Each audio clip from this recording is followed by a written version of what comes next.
mo? Ay, number. Grace, ewa. Sorry. Dito kami ngayon sa...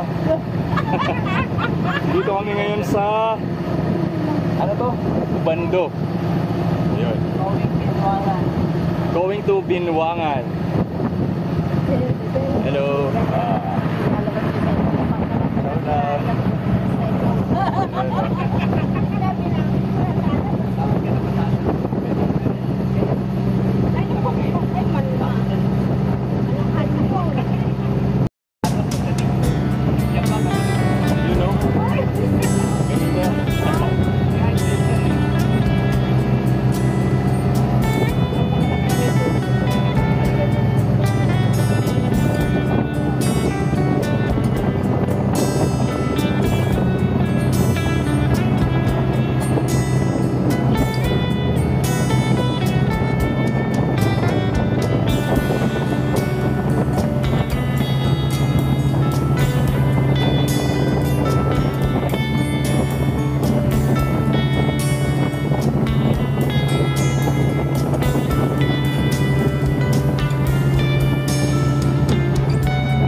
Ayun, nakarating na nga kami rito.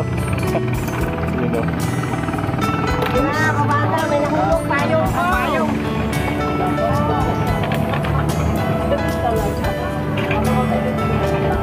Oh, mabilis nga yung biyahe.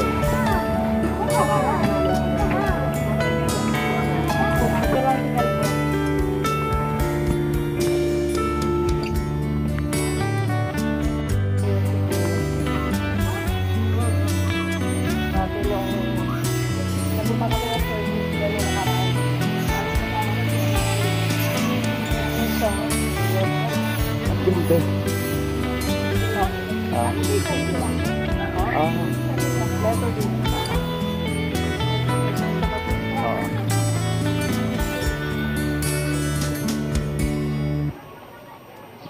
Patusok eh.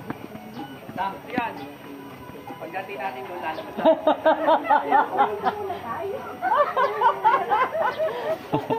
Well, 50 din, oh. Oo, sabi ko. Una doon. Lalabas na yan. Sabi ko, painumin mo na tayong tubig. Hindi tayo nakabilit tubig. Oo nga eh, inom din akong tubig eh. Si ate naiwan yung akop. At naubos yung ating pawis.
ng inyong tahanang hindi gawa ng tao, kundi walang hanggan sa kalangitan, sa pamamagitan ng Kristo aming Panginoon.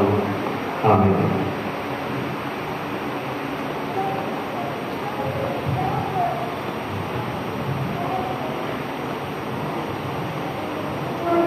Pakinggan po natin ang pagbasa ng panangasunanan na ating pagbabatayan buhat sa Juan, Kabanata 20, talatang 11-23, ganito po ang ating mababasa. Kinagabihan ng araw ninyo, ang mga lagad ay nagkakatipon. Nakapilig na ang mga pinto ng bahay ng kanilang pinagtitipunan dahil sa takot nila sa mga Hudyo. Dumating si Jesus at tumayo sa gitna nila. Sumainyo ang kapayapaan. Sabi niya,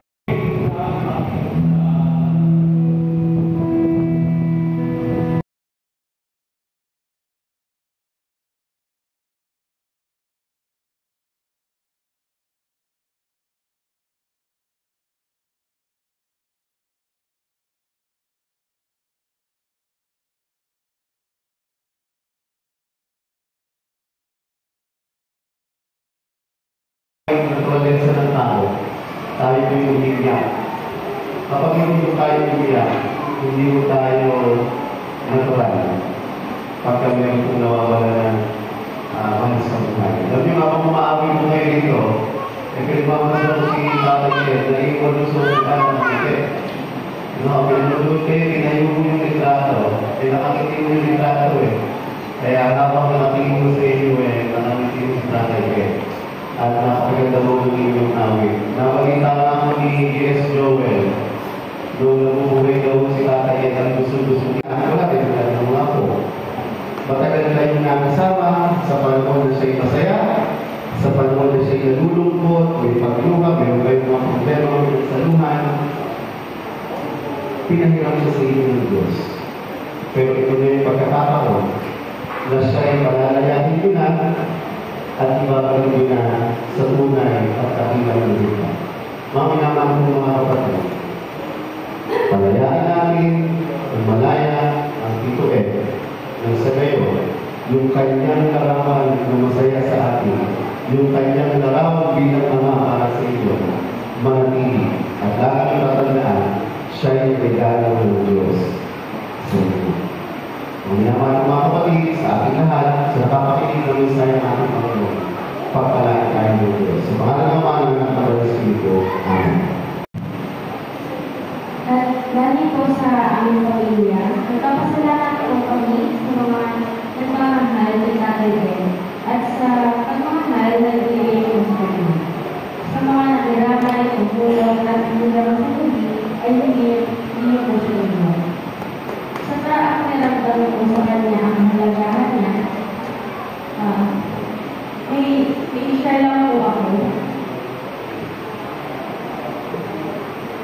Kasi po one time, nanaman po si Tatay sa TV. Then, sa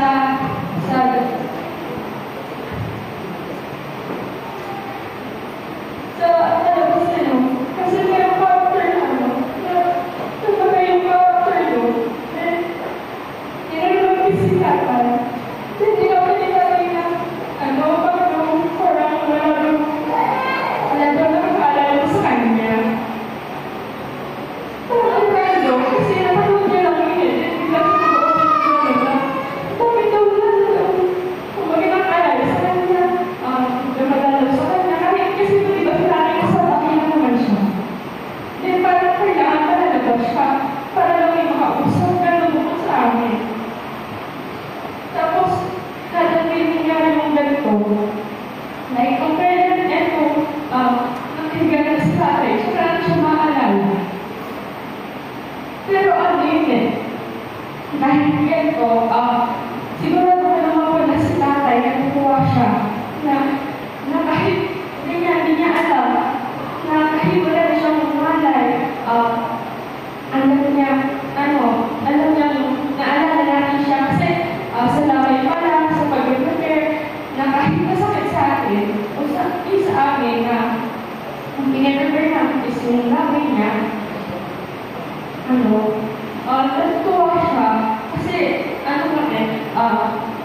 nanay ko kasi, ang siya, talagang ipag-asa ko siya. Like, sabi niya nga na ganyan siya. Buong yung loob niya, gagaling ako. Ganyan sa aking tatay. Pero syempre kami kumbaga, ako po, as student nurse po kasi, so kumbaga, aware po ako kung ano nang meron sa tatay. Pero hindi ko po pinapakita kay tatay na, medyo malabo na. Pero si tatay, positive siya. Positive siya kahit alam namin na nakikita namin na hihirapan na siya. Yun lang na sa huli, lumalaban siya.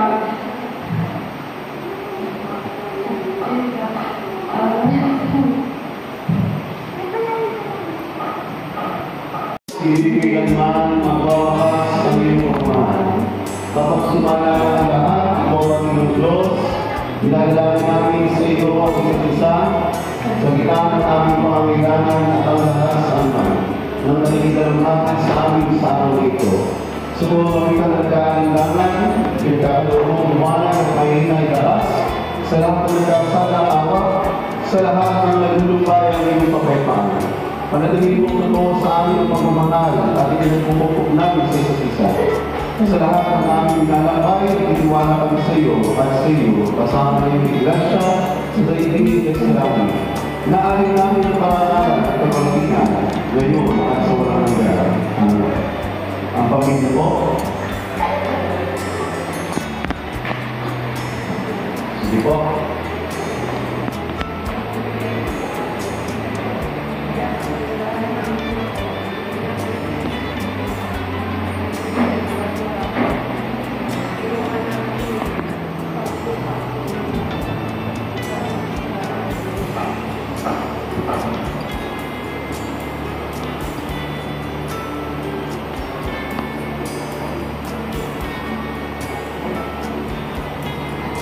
Tanggapin mo, Panginoon, sa Eduardo Ramos Evangelio, sa pinagpalang kapahingahan ng walang hanggang kapayapaan at sa walang haling samahan ng mga banal. Tanggapin mo rin Mga ang anak, ang banal sa mundo. Amen. at ibangon sa ibang buhay. Tulungan mo kami magmahal at maglingkod sa iyo. Kasalan mo kami ito at umapasok kami sa iyong pag-alala sa buhay na darating. Amen. Sige po, isa-isa po tayo mag-dasdas sa ating naman.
Pinataguhin natin ang kanyang katawan sa lugar ng kahinahan, sapagkat tayo ay kalabok sa labok at tayo babalik. Ngunit babaguhin ng Panginoon sa Kristo ang ating mga mortal na katawan upang maging katulad niya sa kaluwalhatian. Sapagkat binubuhay niya ang mga panganay mula sa mga patay, kaya isuko namin ang ating kapatid sa Panginoon upang yakapin siya ng Panginoon sa kapayapaan at ibangon ang kanyang katawan sa huling araw. Tayo po'y manalangin. Diyos, aming Ama, dahil sa iyong kadakilang awa, hindi kami nagsasabi ng paalam, ngunit hanggang sa muli nating pagkakita. Ang aming Ama, ililipas ko sa buhay nito, ngunit hindi na wala ng magpakiganman. Inihahandog namin ang kanyang Espiritu sa iyo, iniaalay ang kanyang kaluluwa at natapos ka sa iyong buong pag-ibig hanggang makakita kami sa pano ni Jesus. Hanggang sa panahon yun, naway nakapin inyong mga bisig ng kanyang pamilya. Itago po sila sa ilalim ng iyong mga papak sa panahon ng ito'y kanyang talangkutan at pagkawala. Maging gabay nila ang mga kawalan ng katiyakan at ang kanyang tapat na kaibigan sa kalungkutan. Amen. Ulitin mo natin ito sa Lamia. Uri ang nagpapala, Diyos ang sangligan, uri sa kalamitan, amanang iwang malang.